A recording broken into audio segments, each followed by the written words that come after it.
Britain is remembered as the world's greatest empire. And before Britain ruled the world, even its name was decided by invaders. To understand how this tiny, rainy island, half the size of California, became a global monster, we have to roll the clock back 2,000 years to a time when Britain wasn't even a country yet. It was just a collection of tribes living on the edge of the known world. The story starts with outsiders. First came the Romans, who marched in with their legions, built roads, walls, and bathhouses, and then simply left when their own empire began to crumble. Then came the Angles and the Saxons from Germany, who pushed the locals aside and gave the land a new name, Angoland, or as we say today, England. But the invasions didn't stop there. The Vikings arrived next, crashing onto the shores with fire, axes, and longships. And finally, in 1066, a man named William the Conqueror sailed over from France and claimed the throne by force. For hundreds of years afterward, the kings of England spoke French, while the common people stubbornly kept speaking English. All these invasions didn't just leave scars, they built a tough, complicated, and stubborn identity. By the 1500s, England was finally tired of being the target. It was ready to start being the hunter. The real spark for the empire happened under King Henry VIII. He wanted a divorce. The Pope in Rome said no, so Henry basically said, "Fine, I'll start my own church and be my own boss." This gave England a new, fiercely independent spirit, but it also made them a lot of enemies. The biggest enemy was Spain, the superpower of the day, fueled by gold from the New World. In 1588, Spain sent a massive fleet, the Spanish Armada, to crush England once and for all. A tiny island faced the greatest navy in Europe, and against all odds, and with a bit of help from a massive storm, they won. That victory changed everything. It gave England swagger. It proved that if you controlled the ocean, you could control the world. After the Armada's defeat, the English started looking across the Atlantic. They planted their first lasting colony at Jamestown in 1607. They were looking for gold, but they found something even more addictive: tobacco. This was the start of a massive money-making machine. But while they were building colonies abroad, they were fighting each other at home. King James I and his son Charles I believed they were chosen by God to rule with absolute power. Parliament disagreed. The argument got so heated, it turned into a bloody civil war between the Cavaliers, who backed the king, and the Roundheads, who backed Parliament. The king lost his head, literally, and England briefly became a republic. Eventually, they brought back the monarchy, but with a new, world-changing rule. The king had to listen to the people. From that point on, Britain wasn't ruled by a single whim, but by law and trade. By 1707, England and Scotland finally united to create the United Kingdom of Great Britain. Now that the island was one single united team, they turned their eyes toward the rest of the world with a new intensity. They didn't just use soldiers to expand, they used a business. The East India Company was a private corporation that slowly took control of India. It didn't start as a government takeover, it was a series of business deals and private wars that turned into a corporate empire. They traded tea, silk, and spices, and used their own private army, larger than the British Army itself, to keep the profits flowing into London. But not everything went perfectly. In the 1770s, Britain faced its first major breakup.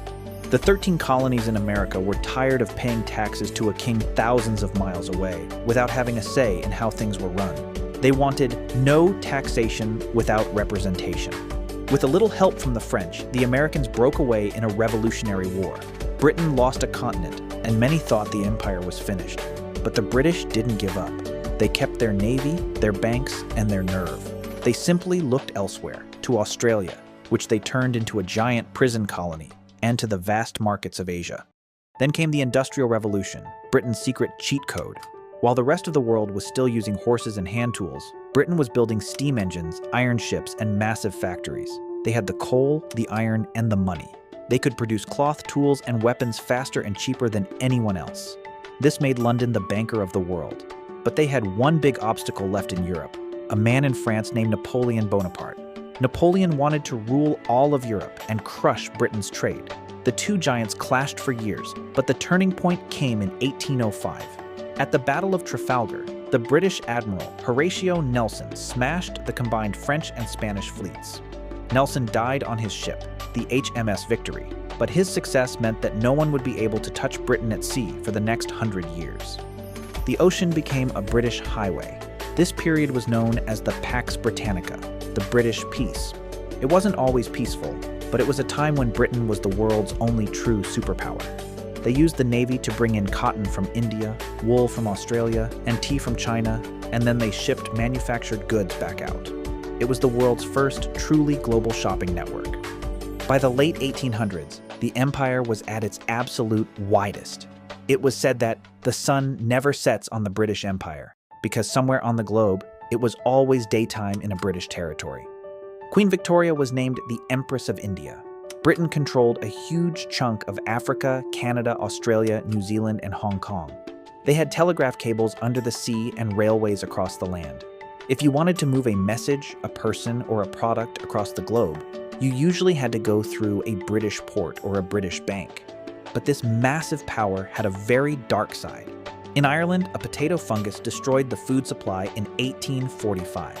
Millions starved or fled to America while the British government, blinded by its own economic theories, failed to provide enough help. In India, the people grew tired of being ruled by a greedy private company.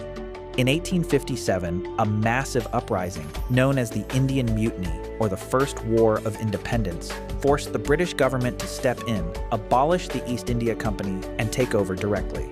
The empire was winning on the map, but it was also creating deep scars and a legacy of resentment that would eventually come back to haunt it. As the 1900s began, the world was changing. New rivals like Germany and the United States were building their own massive factories and powerful navies. The balance of power was tipping. In 1914, a single gunshot in the Balkans set the world on fire. World War I was an industrial meat grinder. The British Empire called on millions of men from India, Canada, South Africa, and Australia to fight in the mud and gas of Europe. Britain won the war in 1918, but it was a hollow victory. A whole generation of young men was gone, the country was buried in debt, and the empire's spirit was beginning to crack. The 1920s and 30s were a desperate struggle to rebuild, but then a new storm formed. Nazi Germany rose up and invaded Poland in 1939. World War II was a total fight for survival. For one terrifying year after France fell, Britain stood almost entirely alone against Hitler. They were hammered by bombs every single night during the Blitz, but they refused to break. With the help of the United States and the Soviet Union, they eventually won in 1945. But the victory came at a price that would finally end the empire. Britain was broke. It had spent every single penny it had to defeat the Nazis.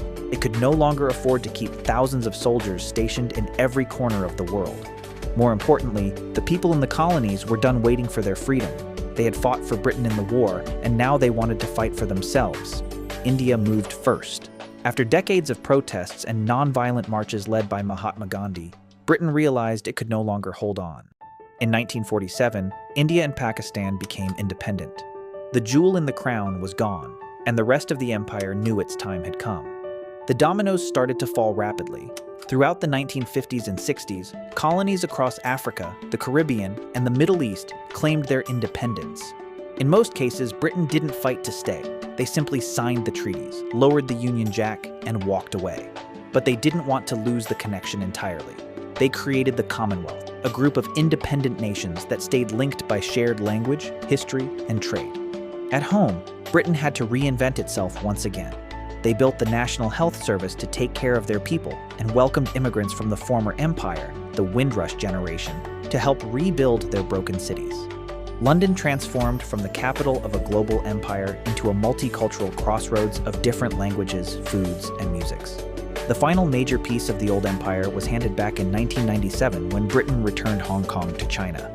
For the first time in centuries, the British Empire was officially over. But the island's story didn't end with the map shrinking. Britain had to figure out its place in a new world ruled by superpowers like the US and China. They joined the European Union, but always felt like they didn't quite belong. The old, independent island spirit was still there. In 2016, after years of intense arguing, the UK voted for Brexit, to leave the European Union and try to go it alone once again. Today, Britain is a very different place. It's smaller, it doesn't rule the waves, and it faces a lot of questions about its future. But its influence is still everywhere.